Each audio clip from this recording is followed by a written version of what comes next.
안녕하세요. 중소기업의 몸값을 올려드리는 남자, 중소기업 리크리에이터 문소장입니다. 제가 지금 영상을 촬영하는 날이 7월 14일인데 바로 어제였죠. 어제 오후쯤이었던 걸로 기억이 납니다. 가구업계 1위 한샘이 매물로 나왔습니다, 여러분. 회장님께서 은퇴를 하기로 결정을 하신 거죠. 오늘은 이 한샘의 매각 이슈에 대해서 알아보고 사장님들의 은퇴와 관련된 이야기를 해보고자 합니다. 사실 한샘이 기업을 매각하려고 한 거는 이번이 처음이 아니라고 해요. 한 2년에서 3년 전 사이에 기업을 한번 매각을 하기 위해서 여러 사모펀드와 다른 대기업들, 그 기업들에게 이제 매각 의사를 밝히고 추진을 했었는데 이제 가격적인 문제로 그때 당시에는 결렬이 됐다고 합니다. 그리고 다시 이번에 기업 매각을 추진을 하는 거예요. 전부터 계속 기업 매각에 대한 의지가 있으셨던 거죠. 그런데 상황을 보면 그도 그럴 것이 한샘의 창업주이자 실질적인 소유주인 이제 초창걸 회장님께서 1939년생이세요. 올해로 83이신데 물론 1994년도에 그동안에 이제 경영을 해오셨던 거를 전문 경영인 체제로 바꾸고 이제 본인은 이제 일선에서 물러나셔가지고 명예회장직으로 계셨지만 경영에서 아예 손을 떼신 게 아니겠죠. 그렇기 때문에 지금까지는 완벽한 은퇴가 이루어지지 않았다. 그리고 회장님의 연세를 고려를 한다면 완벽한 은퇴를 해야 할 시기가 이미 지났다라고 볼 수가 있습니다. 그렇다면 대부분은 2세 경영 체제로 넘어갈 텐데 사실 이 부분도 정말 막막한 부분이 있었어요.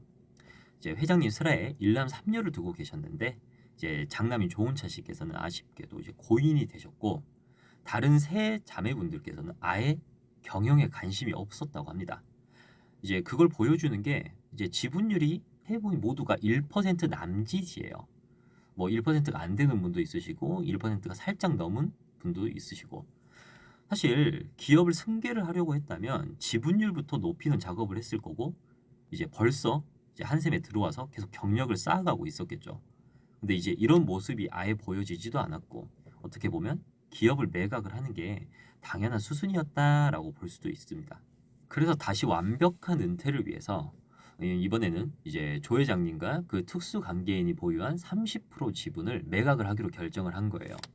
지금 가장 유력한 곳은 사모펀드사인 IMM에서 지금 협상이 진행 중이라고 하는데 사실 2, 3년 전에도 이렇게 협상을 하다가 결렬이 된 적이 있기 때문에 사실 끝까지 이제 진행이 돼서 정말 매각이 됐다라는 뉴스가 나오기 전까지는 어떻게 될지 몰라요. 뭐 가격적인 부분에서 이견이 있을 수도 있고 그리고 처음에 협상을 했던 사모펀드사에서 이제 취소를 할 수도 있고 그래서 계속 다른 대상을 물색을 할 수도 있고 사실 이 부분은 어떻게 될지 금액이 어떻게 될지 그리고 진행이 될지 말지는 계속 지켜봐야 되는 부분입니다.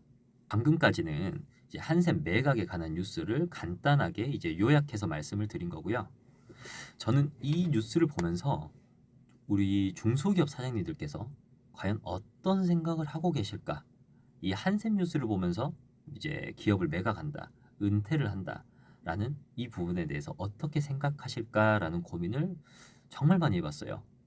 기업의 대표라면 누구나 은퇴를 해야 되는 시기가 올 텐데, 그리고 그 은퇴라는 거에 대해서 고민을 할 시기가 반드시 올 텐데, 우리 사장님들께서는 과연 은퇴 준비가 되어 있으신 분들이 어느 정도나 될까? 있다면 그 퍼센티지가 과연 몇 프로나 될까? 정말 많이 궁금했습니다. 물론 저기는 한샘이고, 아니 가구업계 1인 한샘이고, 우리는 중소기업, 그 중에서도 정말 소기업인데, 아니 뭐 상황이 다르지 않냐? 공감이 전혀 안 간다. 이렇게 말씀하시는 분들도 있으실 거예요. 당연한 거죠. 그럼 한번 생각을 해보겠습니다. 한샘이랑 어떤 중소기업, 그 중소기업 중에서도 조금 규모가 작은 소기업이라고 가정을 해볼게요. 한샘과 소기업이 기업을 매각을 해야 되는 상황이 와서 기업을 매각하겠다고 두 군데가 동시에 이렇게 알렸어요. 그럼 그 상황을 본 매수자들의 입장은 어떨까요? 물론 가격에 있어서 의견 차이는 있겠지만 한샘 같은 기업은 가격만 맞는다면 매수자 입장에서 정말 사고 싶은 회사일 겁니다. 사실 가격이 점점 다운되거나 본인이 생각하는 가격대가 오면은 혹은 본인들의 그 회사와 시너지가 있을 거다라고 생각을 한다면 당연히 서로 살려고 이제 달려들겠죠. 그에 비해 중소기업은 아주 뭔가 특별한 한 가지가 있거나 아니면 그 기업을 매수를 했을 때 우리 기업과의 시너지가 정말 탁월하게 발휘가 되겠다라는 판단이 서거나 아니면 내가 생각했던 것보다 가격이 너무 싸게 나왔다거나 뭐 이런 상황이 아니라면 사실 현실적으로 매각이 되는 경우가 많이 없어요. 중소기업의 경우는 방금 말씀드린 요인 중에 하나라도 없다면 주인을 찾지 못해서 시간만 어영부영 보내다가 결국에는 헐값에 매각이 되는 경우가 많습니다. 아니면 그마저도 안 돼서 폐업을 하는 경우가 생기겠죠. 그냥 뉴스에서 나오는 이야기가 아니에요. 우리 사장님들께서는 이 은퇴라는 것, 기업을 매각한다는 것에 대해서 아주 멀리 있는 이야기다라고 생각을 하지만 그 기업 매각, 은퇴에 대한 준비가 없다면 반드시 겪게 될 이야기입니다. 실제로도 베이비붐 세대의 은퇴가 점점 다가오면서 사실은 몇 년 전부터 계속 진행이 되어 왔었죠. 이런 문제들이 현실적으로 지금 수면 위에 떠올라 있는 상황입니다. 사장님은 점점 나이가 들어가는데 자식들이 기업을 받기 싫대요. 왜 그럴까요? 뭐 부담스러워서 그럴 수도 있고, 아니 우리 부모님, 우리 아버님이 이렇게 평생을 일궈온 회사를 내가 괜히 했다가 망하게 할 수도 있고, 그리고 나는 기업 경영 이렇게 큰 뜻이 없어서 나는 단지 회사에 다니면서 그냥 월급 받으면서 그냥 그렇게 편하게 살고 싶다라고 생각을 할 수도 있죠. 다양한 이유가 있을 거예요. 하지만 중요한 건 예전처럼 가업이라고 하면 무조건 내가 물려받아가지고 계속 그걸 승계를 해야 된다, 이어가야 된다라는 그런 생각들이 많이 흐려졌다는 거예요. 그렇기 때문에 사장님들은 하루라도 빨리 기업을 자식에게 매각을 해줄지 아니라면 어떻게 하면 기업을 지금보다 더 키워서 내가 더 비싼 값에 매각을 할 수 있을지 바로 이 부분을 지금부터 빨리 고민을 하셔야 되는 거예요. 사실 말이 거창하게 은퇴지 중소기업 사장님들 중에서는 은퇴를 하고 싶으셔도 이런 상황 때문에 은퇴를 하지 못하는 경우가 더 많습니다. 그리고 막상 그때가 돼서 기업을 팔려고 하니까 너무 말도 안 되는 값이에요. 아니 내가 평생 일궈온 회사인데 내 이렇게 헐값에 매각을 하라고?